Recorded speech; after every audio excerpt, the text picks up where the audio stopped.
Hello guys, welcome to my channel. In this video, we will know that how to fix password changed after every restart. So guys, if you face this problem when you restart your laptop and desktop, so guys, your machine will ask you every time change your password. So how to fix it in this video, we will know that step by step. So guys, if you are new on my channel, please subscribe the channel. Here you can find more video related to fix for Windows 10, Windows 7, Windows 11 and other software. So let's start the video. So guys, set your new password here. First time you set your new password here. Click on OK.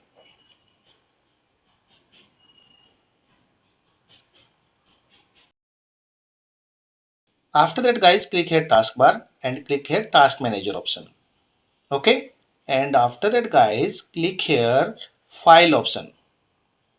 Okay, click here file option, run new task and type here lusr.mgr.msc and check this checkbox and click here OK button. Okay, after that guys, click here user and click here your user. You can see here our username is administrator.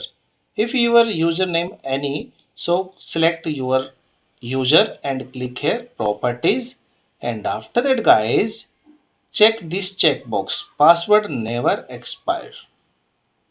Okay, check this checkbox and click here apply and click here OK button and set your new password.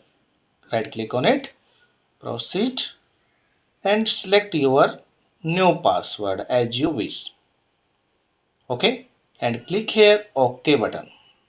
Click OK and click on this button. Click here and restart your machine now. Okay, and check your problem is fixed or not. So guys, you can see here not ask, set your password again. Okay, so guys, I hope your problem is fixed here. If your problem is fixed, please subscribe the channel, hit the bell icon for more videos. Thank you so much.